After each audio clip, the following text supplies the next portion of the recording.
Welcome back. Every parent wants their child to sleep through the night. It's amazing when it happens, but an overnight slumber isn't the only sleep that kids need.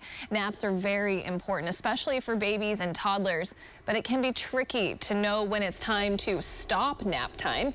Well, this afternoon, sleep expert Tara Hess from Tulsa Pediatric Sleep Consulting is here to share some of her advice on nap time. So thank you so much for being back with us this month. Nap time's so important. Yes. So let's talk for parents and kids. Yes, it keeps our sanity. Yes.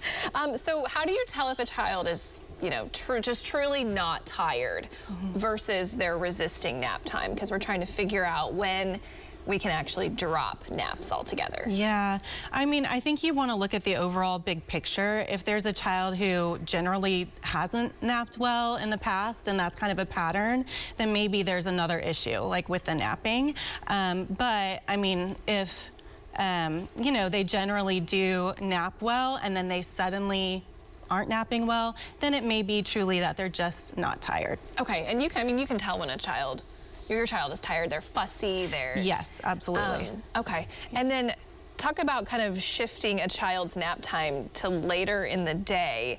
Is that a sign that a child is kind of trending towards letting go of a nap if their nap time's getting later and later in the day? Not necessarily. You really don't want it to start too late in the day because then you may have some problems at bedtime or during the night. So typically for those children on one nap a day, I almost always start that nap around 1 p.m., give or take. And when it's starting to push back later and later, again, sometimes there may be another problem, like maybe the nap isn't at a consistent time or maybe the environment isn't conducive to sleep or something else. And is consistency key when it comes to naps? For sure. Okay. Yeah, and sleep in general, I'd say. Okay. And then what would be the latest in the afternoon that a child should nap? So if they're on one nap a day, I don't really like to see them napping past about 3 p.m. That's when I start to see some, I want them awake by 3 p.m. at the latest. If not, then I do start to see some issues at bedtime or during the night usually. Okay. Yeah. Okay, that is an eye-opener for me.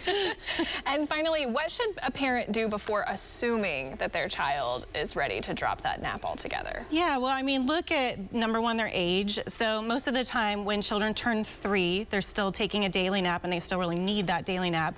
And then by the time they turn 4, they're no longer napping anymore. So obviously at some point during that 3rd year, they're gonna phase that nap out. So you wanna look at age. You also wanna look at how are they behaving? I mean, are they able to make it throughout the day without, falling asleep in the car or falling asleep on the couch at 5 p.m. or having a total meltdown at dinner time or something like that.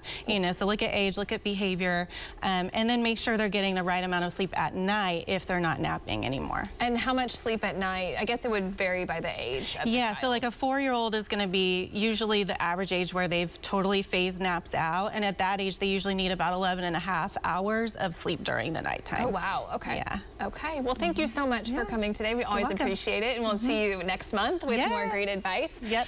So Shannon and Jonathan, we'll send it back to you.